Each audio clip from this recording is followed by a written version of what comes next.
ବିଜୁ ବାବୁ ଏକ ଉତ୍ତୁଙ୍ଗ ବ୍ୟକ୍ତିତ୍ୱ କେବଳ ଓଡ଼ିଶା ବା ଭାରତ ବର୍ଷରେ ସୀମାବଦ୍ଧ ନଥିଲେ।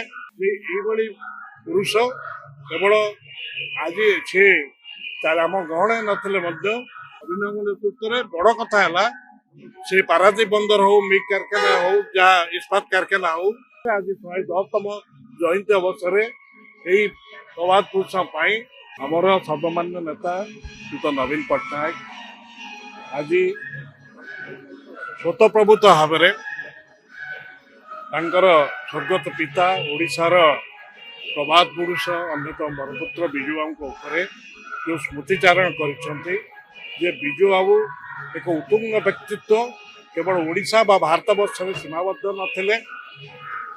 କାଶ୍ମୀର ଯୁଦ୍ଧ ବେଳେଠୁ ଆରମ୍ଭ କରି ଇଣ୍ଡୋନେସିଆର ସ୍ୱାଧୀନତା ସଂଗ୍ରାମରୁ ଆରମ୍ଭ କରି ରୁଷର ଦେଶ କାର୍ଯ୍ୟକ୍ରମରେ ଅଂଶଗ୍ରହଣ କରିଥିଲେ ଏବଂ ତେଣୁ ତାଙ୍କର ବ୍ୟକ୍ତିତ୍ୱ ବିଶ୍ୱବ୍ୟାପୀ ଥିଲା। ନବୀନ ବାବୁ ତାଙ୍କ ଉଦ୍ବୋଧନରେ ସେ ବିଷୟ ଉଲ୍ଲେଖ କରିଛନ୍ତି ଯେ ଏଇଭଳି ପୁରୁଷ କେବଳ ଆଜି ସେ ଆମ ଗହଣରେ ନଥିଲେ ମଧ୍ୟ ତାଙ୍କର କାର୍ଯ୍ୟକଳାପ ତାଙ୍କର ସ୍ମୃତି ଏବେ ବି ଜୀବନ୍ତ ରହିଛି। ଆମ ପାଇଁ ସେ ପାଥେୟ ଏବଂ ଆଗାମୀ ଦିନରେ ମଧ୍ୟ ଆମେ ତାଙ୍କୁ ପାଥେୟ କରି ତାଙ୍କ ନୀତି ଆଦର୍ଶ ପାଥେୟ କରି ଆମେ ଆଗକୁ ବଢ଼ିବୁ।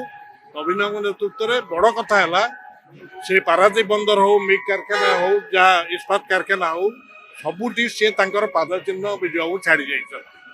ନିଶ୍ଚିତ ଭାବରେ ଏଇ ଉତ୍ତୁଙ୍ଗ ବ୍ୟକ୍ତିତ୍ୱ ସଦାବେଳେ ସମସ୍ତଙ୍କ ପାଇଁ ପ୍ରେରଣା ଉତ୍ସ ହେଇକି ରହିବେ। ଆଜି 110ତମ ଜୟନ୍ତୀ ଅବସରରେ ଏହି ପ୍ରବାଦ ପୁରୁଷ ପାଇଁ ମୁଁ ମୋର ବକ୍ତବ୍ୟ ଶ୍ରଦ୍ଧାଞ୍ଜଳି ଜଣାଉଛି।